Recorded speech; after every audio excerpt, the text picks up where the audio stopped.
Buonasera, mi chiamo Mauro, lavoro qui al centro, questo è Diego e lavoro sul Diario di Vancouver. Stasera e altre cose, è un lavoro anche. E guarda, stasera è la prima opportunità per noi per fare qualcosa con lui. Io pensavo un po' che magari si fa in inglese, in English e in italiano. Va bene? Siccome siamo qui a Vancouver and you're looking for work, we thought a little orientation around how you find work in Canada. Simple, context, communications, and contact. Diego, could you maybe introduce the context a little? Tanto vi ringrazio tutti per essere qua, è un'occasione che abbiamo per vederci e per fare un po' di networking, come cerchiamo di fare nei nostri raduni di solito. Io volevo iniziare con una piccola premessa che mi sento di trasmettere anche a voi, una cosa che ci viene chiesta nelle poche interviste che abbiamo rilasciato. Qual è un consiglio che ti senti di dare alle persone che vogliono intraprendere la tua avventura, cioè che vogliono venire in Canada? Essere umili. Voi avete sicuramente delle esperienze, avete dei titoli di studio, avete lavorato magari per 20-30 anni, però se venite qua state cercando una vita nuova, quindi dovete abbandonare le vostre abitudini italiane e entrare un attimino nella mentalità di quello che è il Canada, di quello che è la città di Vancouver, solo che sono i canadesi. Cercare di ripartire da zero, mettervi in gioco. Qua è un paese di opportunità, quindi qualsiasi cosa voi sappiate fare diventa una potenzialità, un hobby, una cosa alla quale siete appassionati, qua ha la possibilità di darvi un lavoro. Quindi questo è quello che vi sento di dare, cercare di partire con un profilo basso e dimostrare volta per volta quello che sapete fare. I'm going to walk through just some basic Canadianisms, or how we do business in Canada, and try to compare it to Italia. And I think it's important, and I've broken it into three simple things. So contesto, no? The differences between Italy and Canada with respect to finding work, expectations, concorrenza, competition, and what I'm calling civics. Io nato qui canadese, sono andato in Italia, stavo lì anni fa cercando il lavoro. Era strano per me, perché in Italia ci vuole la spinta, la bustarella, la conoscenza, è vero? In Canada, we don't operate exactly like that. You need the reference, the network, and the knowledge. It's one of the best things to do when you look for work in Canada is this idea of networking, not just social media. You know, my children have 700 friends on Facebook. It's about networking with people, like this event tonight. So how do you do that? You have to decide what you're interested in. Arte, cultura, non so, calcio. Join clubs, go to events, meet people, and talk to them about what you're interested in. If you're a technology person like Diego, what events can you go to meet some people who work nel tuo campo, no? Getting to know people, going out to events, volunteering, which I know in Italy si fa, ma non. Volunteer activities are very useful to build your network, because when you volunteer your time for something like a theater, the people there get to know you. They all have businesses, they all know people, they all have networks. So don't be afraid to get out, get the information, and do the research. In Canada, a lot of jobs are advertised. In your package you'll see a whole bunch of websites, but most of the jobs are not advertised. Most of them go through networks. In Italia è un po' diverso, vero? In Italy it's much more of a who you know, who your family knows. And in Canada, there's a lot of opportunity, but there's a lot of competition because an employer can choose one of all of you. And so you have to differentiate, in Italiano, differentiate? Differenziare. Yes. From each other. What makes you special? Why would I hire Giulio? That's the background, that's the context, very simplistic. And you know, if anyone wants to, I know we have a few people here who have come. Angelo, who's on our board of directors. È venuto qui da... Sì, siciliano, 10 anni fa? No. 13 anni fa. E poi ha iniziato a lavorare come... il primo lavoro che cos'era? Lavapiatti. Ho trovato un lavoro come store manager in Starbucks ed era questo dopo 2 o 3 anni. E poi mentre lavoravo a Starbucks un direttore della banca mi ha chiesto se volevo lavorare in banca e ho accettato. Per fare caffè? No. but the network. So it's a network. I mean, my own experience is, you know, starting to work for in a library, which led to a job with the government, to another government, to, you know, university, and now al Centro. So the road in Canada, it's very normal to change your job 2, 3, 4 volte. Quel discorso di sistemarsi, si trova un lavoro impiegato, si lavora per 20 anni, poi si prende una pensione. Qui pensione lascia perdere. E poi il lavoro non è detto che c'è una strada per 20 anni. Anzi, 5 anni, poi si trova qualcos'altro. That's the sort of pattern. I'll ask people to kind of share their experience a little bit and ask questions. Le domande quando volete, no? Because I think it's about learning opportunities for yourselves. And if you have other ideas or subjects you want us to cover, we'll get to that later. Perché io come manager di Starbucks andavo a fare deposito un giorno in banca, ho conosciuto il direttore della banca e una cosa di cui mi ha parlato era transferable skills. Okay.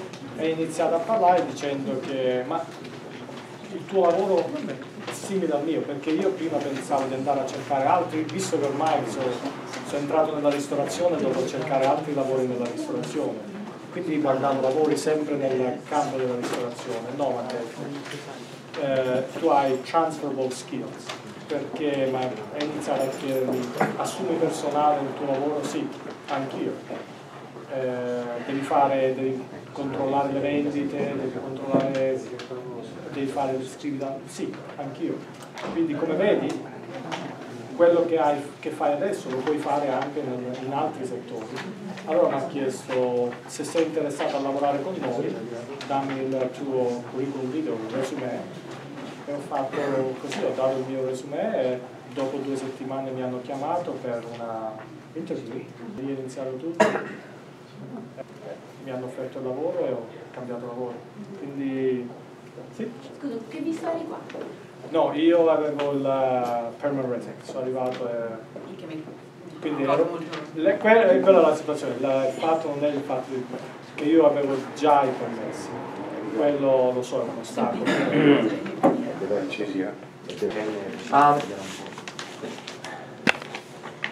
Before I move on to communications, I mentioned information and research. So it's easy to go on the internet and do the research about your sector. If you're a nurse, you can go to a lot of government sites and find the research. But finding out about how that sector works is, I think, important. And a clue or a tool that you can use is what I would call the information interview.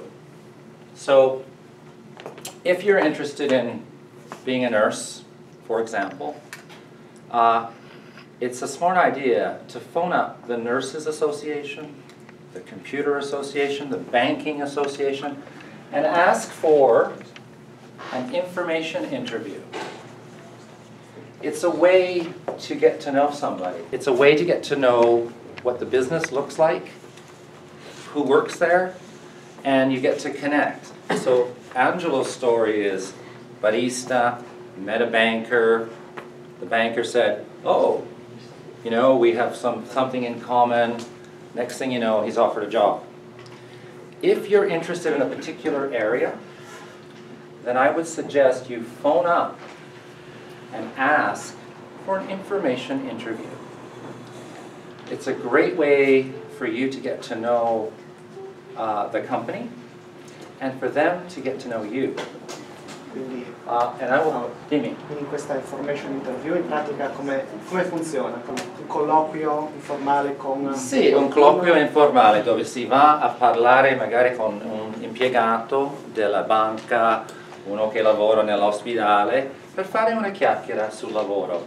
Ma guardi, io sono italiano, sto qui da 8 giorni e vorrei imparare l'inglese meglio e ho bisogno di un lavoro perché, sai, è caro qui in Canada.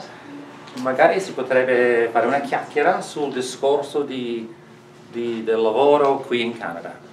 Facile, si va per un caffè. Cioè in pratica non si chiede un lavoro. Non si chiede il lavoro, si chiede l'informazione. You need to ask for the information because if you phone me up, and this happens to me a lot here and other jobs, if you phone me up and say I want a job, I'm going to say send me a resume. And then I'm not going to even respond. That's competition. How do you differentiate yourself? So the other thing I think that's really important for Italian-Canadian differences is communications. Canadians have certain styles of communications and certain protocols that are very different than Italian. Canadians are very polite. Canadians do not like to be interrupted. Italians, it's okay, culturally, to interrupt someone. It's not a criticism, believe me. Being Canadian in Italy, stavo lì, aspettando sempre, no? Gli italiani, era un casino. Here, it's the other way around. You wait, being polite, saying please, saying thank you, very important to a Canadian. In an interview, these are the things that differentiate you. And I'm just giving you some realities here. Canadians have certain clues when they're talking. If you're telling them a story about your life, what you do, what you're interested in, if you are talking too long, they're going to say things like, interesting. Or, oh, I didn't know that. Let's get together. See you later. There are cues that Canadians have that mean, please shut up, I don't want to talk to you anymore. And it's a very subtle difference, but I think very real. I think the other Canadians in the room have experienced it. Enrico, hai visto, no? And believe me, as an Italiano, you're talking, and they're going, interesting. Che vuol dire? Basta. You know, una cosa, a protocol, a cue, that is not very proud to say as a Canadian, because we're very polite, but not so polite. Non sapete dire di no. Cioè, non si dire no. Cioè, no. Mai dire no. No. Mai no. Forse. Sempre. No, you'll very rarely hear no. But you will hear, interesting, I'll get back to you. Could you leave that with my secretary? Just little cues so you know. CVs. Now this is one that's practically your resume, curriculum vitae. In Italia and in Canada there's a big difference, and I think, I know that Diego has done a lot of work. People are, have a certain style of resume that for Canadians is a little different. And we've got a template in the package, and we're thinking about providing some standards for you, and we can do that. I think there's some tools online, Diego? Ci sono un sacco di strumenti online per la costruzione di resume sul sito di Italians in Fuga. diciamo, dei template, degli strumenti abbastanza interessanti per creare il proprio resume, secondo gli standard canadesi o anglosassoni. Ecco. Sì, sì. Io sono stata al job center qua Sì. e sono stati gentilissimi. Sì. Io avevo il mio, Sì. già in inglese, Sì. e la tipa mi ha dato 2 o 3 righe, me l'ha tagliato e sistemato. Perfetto. E, cioè, io mi sono trovata benissimo al job center. Sì. No, loro lo fanno, service car loro sempre. So that is in the Canadian Job Center, the federal government. Yes. Sì, ci sono questi uffici dove Sì, richiedete il social insurance number. Sì. Ci sono questi servizi anche di assistenza per fare il resume. Sì. Sì. So, I mean, there are enough tools out there to get your resume up to a level, and your language has to be perfect. But the other thing that's very important in Canada is a cover letter. In italiano come si dice? Una lettera di introduzione? Presentazione. Presentazione, ecco. Every job you apply for, you should have a letter, a new letter, not the same letter, not a template. A letter for the specific job, and a resume for each job. If you think you're going to get a job by sending out 200 resumes on the internet, buona fortuna. If you think you're going to send out, get a job with one letter that you change the name, Giulio, Mike, Reno, no. Every job you apply for. I have an example of my own when I applied here, which worked. Every time you send out a resume or a letter for a particular job, it has to be specific to the job. That's a tip.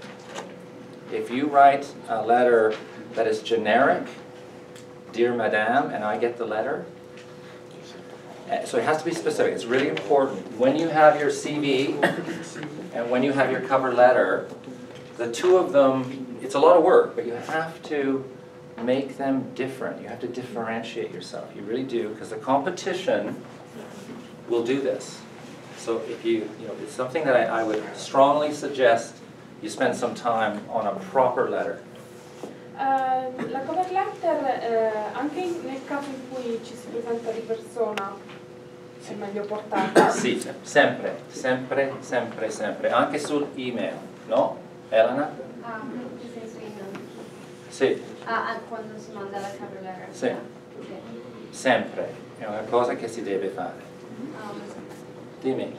Per esempio, Elena. io mi chiamo Elena, sono di professione, lavoro a UBC, l'Università di British Columbia, e sono career advisor per studenti di business, Summer School of Business, quindi sono qui stasera, ho conosciuto Diego e volevo interagire un po', quindi mi occupo di questo tutti i giorni.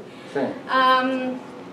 Per quanto riguarda la cover letter, una cosa a cui raccomando molto, se avete qualcuno che parla bene inglese, cioè vi raccomando amici che conoscete eccetera, cover letter e resume, fatelo rivedere a loro, perché mi è capitato tantissime volte di aiutare persone come voi che arrivano, quindi non vi chiedo di farvi scrivere la cover letter da qualcun altro, però ad esempio io mi faccio aiutare da mio marito ogni volta, perché mio marito è canadese, e quindi ogni volta chiedevo a lui di correggerla. Un singolo errore, cover letter via.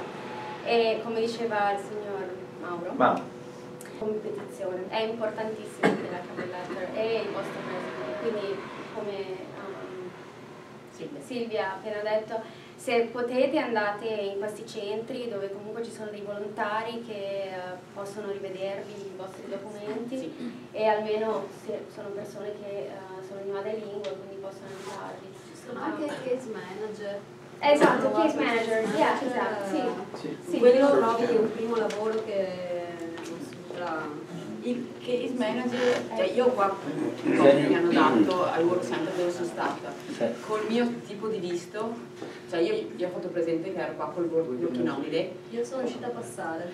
Invece a me invece però adesso ho trovato lavoro, quindi me ne sono subito scartata da part-time. Perché cioè, me l'hanno proprio barrato il case manager.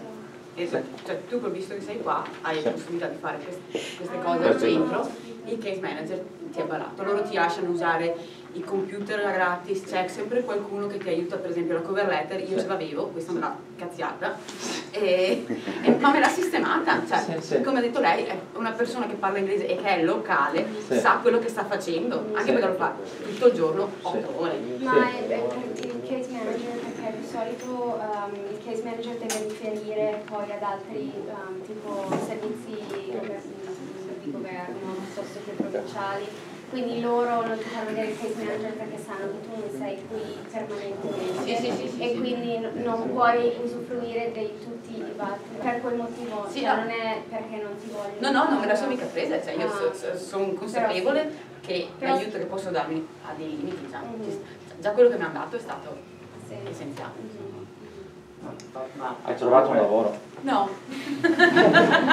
Non ancora? No, il fatto è che dipende un sacco dalle persone che trovi, cioè ci sono persone che magari sono disponibili, che non so, gli fai una buona impressione o non so, proprio vogliono aiutarti e basta, che anche se non potrebbero comunque ti aiutano.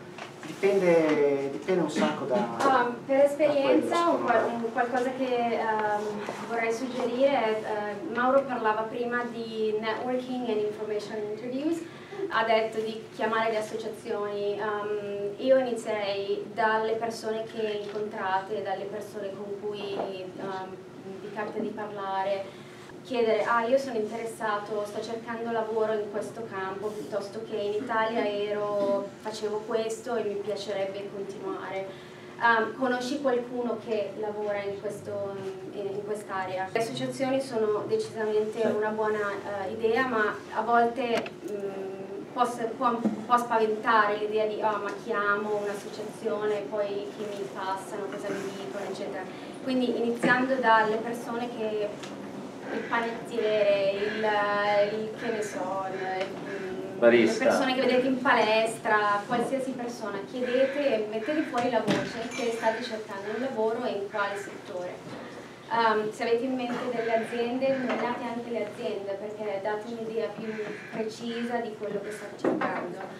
Quando vi trovate con queste persone, una cosa che io ho trovato molto utile era portare il mio curriculum e alla fine del meeting chiedevo: ho il mio curriculum qui, non è perché voglio chiederti di darmi un lavoro, ma vorrei un feedback da parte tua, visto che sei una persona che lavora in questo ambito, hai probabilmente esperienza e sai quali sono le qualifiche e quello che stanno cercando le aziende in questo campo, cosa dici del mio curriculum, che cosa ne pensi?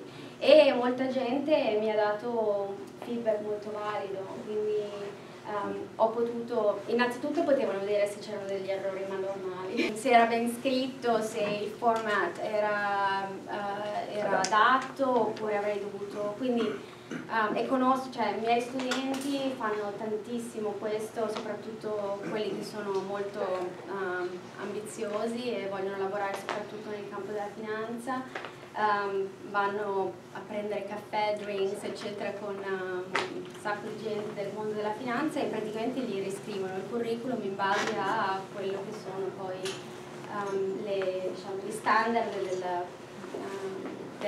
di quell'area di occupazione. Esatto. Diciamo che un buon modo per fare networking, come dicevamo prima, è magari porsi un obiettivo, specialmente per i primi tempi in cui sei qua, e prendere due piccioni con una fava, come si dice in italiano, non so come si dica in To kill two birds with a stone. Ok.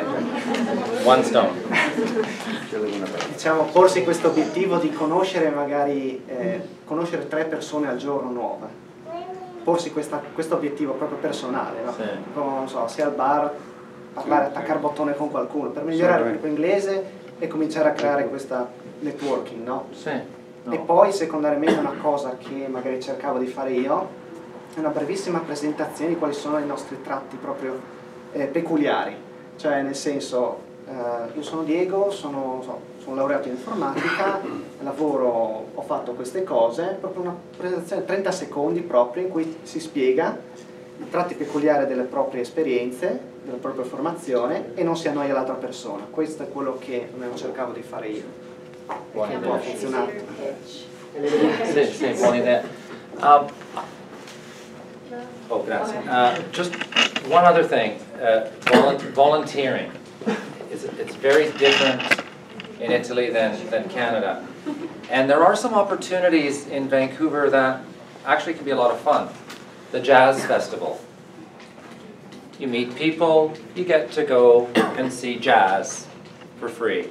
The Folk Festival. All of these festivals have lots of volunteers. The Vancouver Symphony, the Opera, Arts, Bard on the Beach, if you like Shakespeare, the Wine Festival. If you volunteer 1 night, 2 nights a week, it helps create this network. Just like Diego said, you know, if you meet 1 or 2, 3 people and you tell them, you know, who you are, you're here from Italy, it's interesting to Canadians because there aren't that many Italiani here. And the Canadians are interested. When it comes to work, it gets a little more competitive. So these networks are very valuable. Come volontari, chi fa il volontario con te magari è la sua azienda, magari è un executive director, sì. Quindi non sapete mai chi potete incontrare. Sì. Io ho preso un lavoro una volta, giocando a calcio, il mio amico lì mi ha iniziato a parlare, ma cosa fai, dove vai? Io ho detto, guarda, sto cercando un lavoro. The next day, he hired me. No resume, no CV. Contact. I think this one is, how do you get an interview? And what do you do when you get the interview? And then after you've had the interview, how do you get them to hire you? So, interview techniques in Canada. So when I walk in, can you be the interview? Did you sit down? Una domanda. Dimmi. La cover letter mandata per email è un allegato o è nel corpo dell'email? Legato. Si scrive così. Giulio, hi, my name is Mauro. I'm interested in applying for your job. Please see my attached cover letter and resume or CV. Al job center mi hanno detto di mettere la cover letter nel corpo dell'email e attaccarla come PDF. Ah, le due? 2 volte. Sì, si può fare. Però per me basta dire sto cercando un lavoro attached.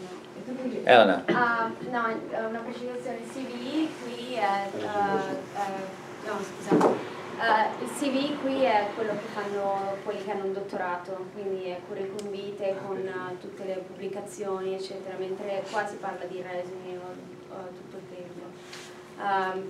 E per quanto riguarda l'attachment, di solito chiedono di fare un unico documento dove prima c'è la cover letter e poi sotto c'è il resume, quindi è un unico documento, però una pagina, in modo che non devono aprire 200 allegati. Quindi se fate il PDF è anche Ma si può fare 2, 1? Sì, no, sto dicendo... Però bisogna scrivere una lettera. Sì. Giusto una domanda, quanto deve essere lungo il resume? Le pagine può essere troppo, una troppo corta? Oh. No, una pagina, less is more, is always the best. Se avete 15 anni di esperienza, 15-20 anni di esperienza, 2 pagine sono giuste. Quando ci sono 2 pagine fai moltissima attenzione sulla prima pagina, la seconda pagina già ti sei rotta le scatole di guardarla. E come dicevi prima Mauro, il curriculum o il resume deve essere customizzato ogni volta che lo mandate per una specifica posizione. Quindi il resume non è praticamente tutta la vostra vita, tutto quello che avete fatto, quindi anche se ci sono delle esperienze che decidete di non mettere sul resume, però non sono esattamente collegate o relative, per quella non è necessario metterlo sul curriculum. Quindi, non so, vi do un esempio, io ho iniziato a lavorare in Malpensa quando mi sono laureata, oramai non lo metto più sul mio curriculum perché non è relativo a quello a cui sono interessata. Se domani dovessi decidere di cambiare carriera e voler andare a lavorare al Vancouver aeroporto, probabilmente lo metterei che il mio primo lavoro è stato in Italia. Quindi questo è giusto per farvi capire un po'. Sì. Una pagina, forse due, sì, sì, quelli che hanno magari lavorato un po' o sono anziani come me. So, the interview. So Diego is interviewing me. I'm coming in. I've got my CV. It's a technical job. When I come to him, these little techniques, I don't sit down. I wait till he cues me to sit down. Little thing, but believe me, little things, right? So he asks me to sit down. I sit down. We talk. When you're doing the interview, let the interviewer ask the questions.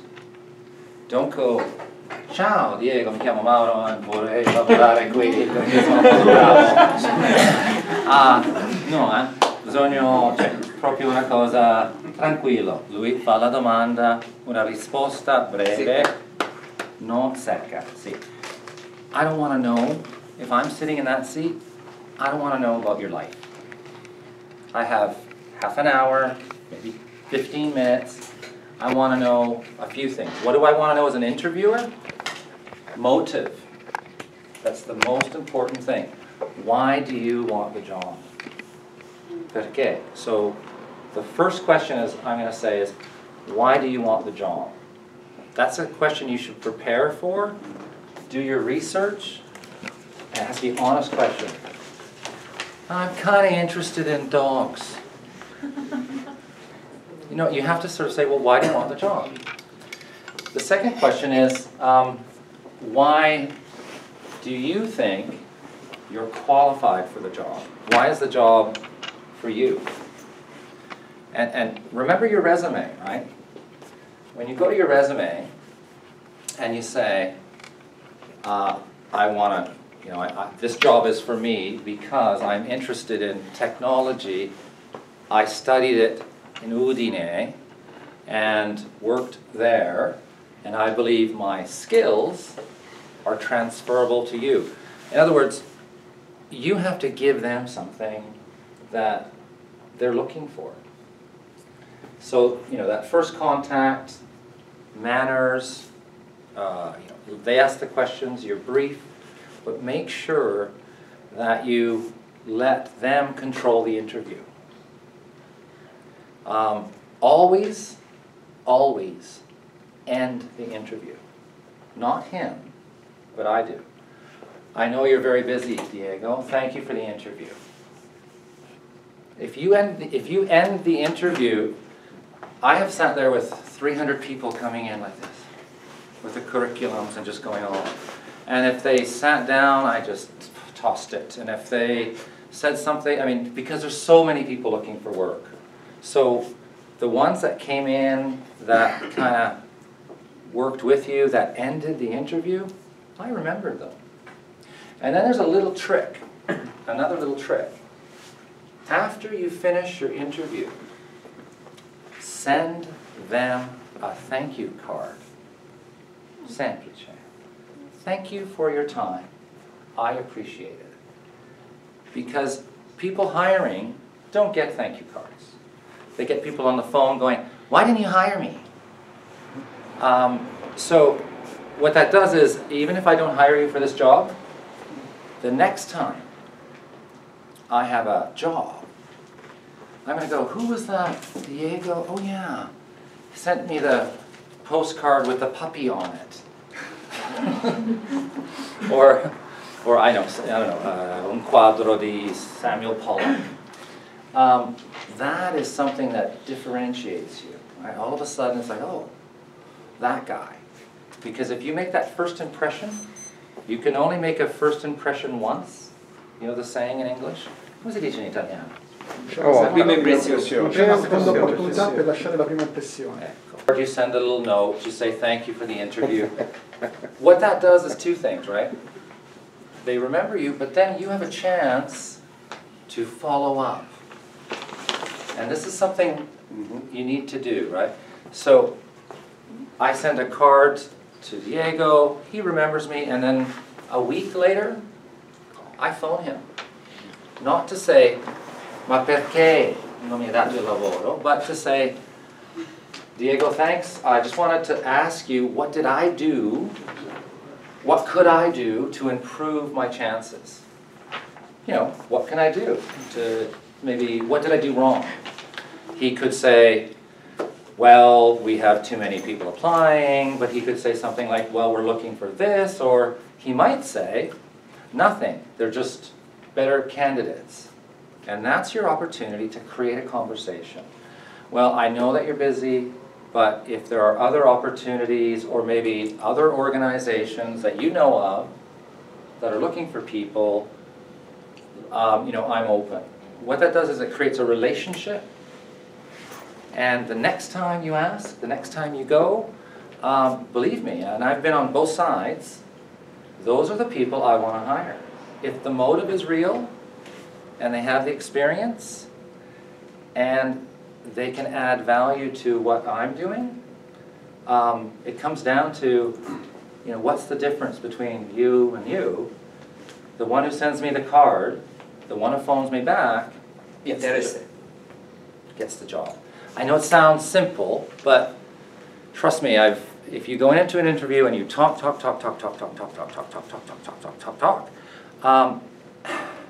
you'll lose the job because there's a lot of competition, and so it's just a little silly, maybe a silly tip, but something I've seen as well. The other thing in Canada is you may find that certain interviews with government or City Vancouver or a hospital or a university will have more than one interviewer. 2 or 3 people interviewing. Have you had that happen, any of you? Yeah. Right. It's very important to figure out who's in charge. Usually the person in the middle, right? But you have to, it's like an actor. Have any of you done any acting before? So most important thing as an actor is to be heard, right? To command center stage, to go to the middle of the room, to look people in the eyes. That's how you do an interview. You figure out who's in charge, and you speak to them. And if there's more than one person, eye contact. Male or female, you have to look them in the eye. Non bisogna ignorare nessuno. No, you have to look at the person in charge, but you always have to try to include everybody. And it's about eye contact.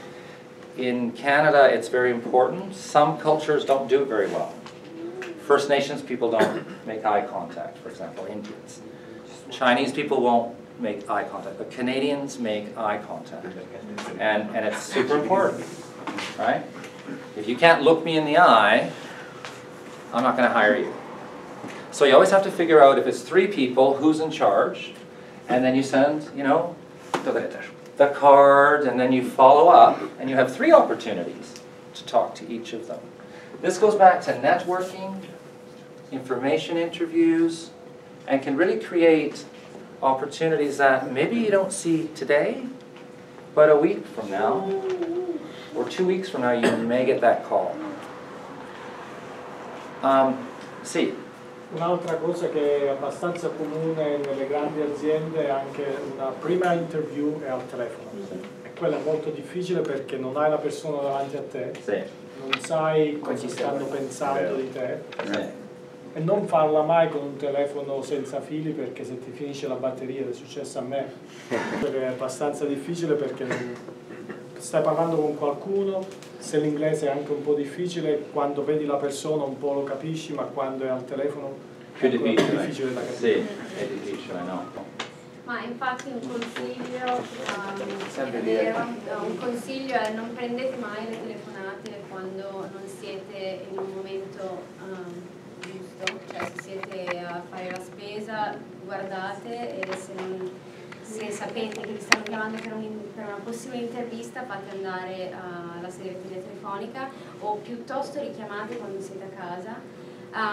Se vi chiamano un'ora specifica, sapete che quella sarà un colloquio, fate in modo di essere con un telefono con davanti il vostro curriculum, le vostre appunti, in modo che ovviamente magari un po' di nervosismo vi farà esitare, però essendo un po' più preparati, avendo davanti le vostre cose, vi aiuterà un po' ad essere un po' più. The other, another thing with the follow-up, you know, when you, what can I do better, how did it work? We sometimes call that an exit interview. It means as you're going out the door, you have an interview with somebody. Those are important, right? They do them often at university. Sort of exit interview.